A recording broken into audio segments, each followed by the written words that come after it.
Gerald, first of all, huge congratulations. Absolutely incredible performance. When you started the day, in your team talk on the bus in the morning, did you discuss how you were going to win, or was it, not even in the plan that, you'd consider that kind of performance?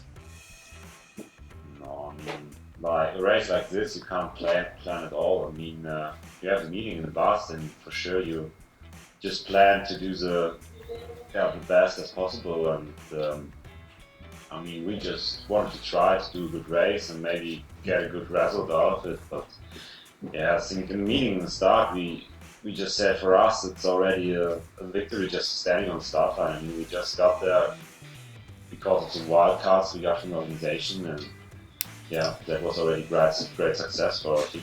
Yeah, so it's been said that Milan San Remo is one of the hardest races to win, because of the length and because of the sort of unpredictable nature. Where did the experience come from in the MTN team, or did it rest on your shoulders at the end there? Yeah, I mean, in the final it was up to me, and the responsibility was on my shoulders. But all the long kilometers before, I had a whole team around me, and that supported me 100%. Good stuff. Now, obviously, the bus ride that you guys had in the middle of the race is, I should think, unprecedented in professional cycling. What kind of state were you in when you got on the bus at halfway?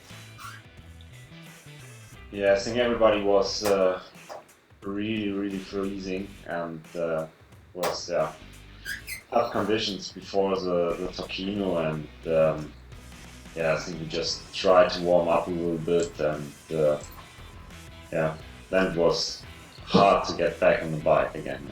I bet. Did all your teammates make it back on? Did they restart again? Yeah, I think we all started, yeah.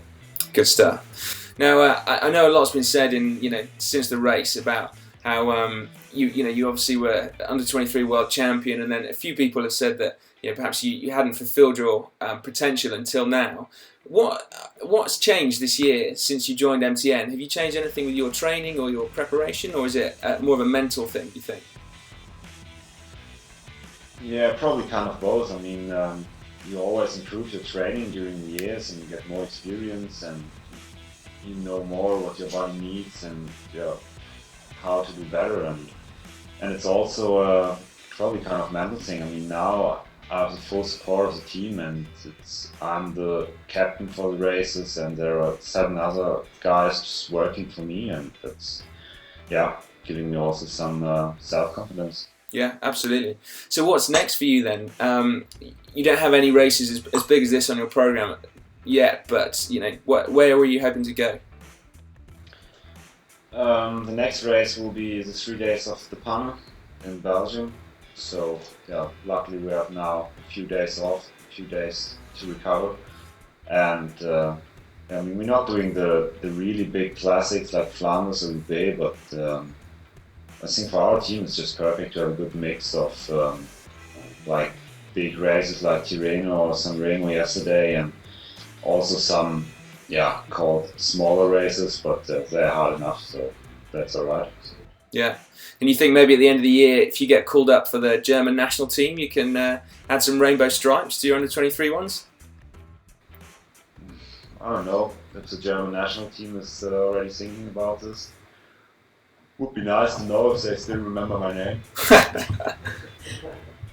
Now, I'm quite intrigued, Gerald, about your T-shirt. I can just see some words there. Can you show me what the rest of it is? I think it's just kind of a joke. It means like where the whatever is the finish line. Nice, I like it. So, Gerald, you've had a little bit of time to recover now from the race. How are you feeling? How's your body? I think so far I recovered quite well. I mean, since still a few hours since we crossed the finish line yesterday, and I had some time to rest. We had a nice dinner with the team, and so good sleep. So I'm already recovered a little bit.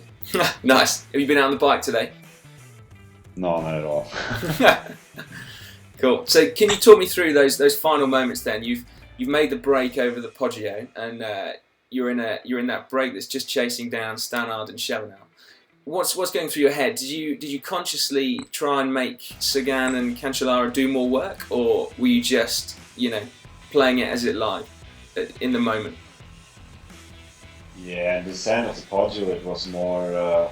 You're so concentrated because the road is wet and there's so many corners, and you're just concentrated to stay on the bike and maybe not take too much risk that you don't crash. And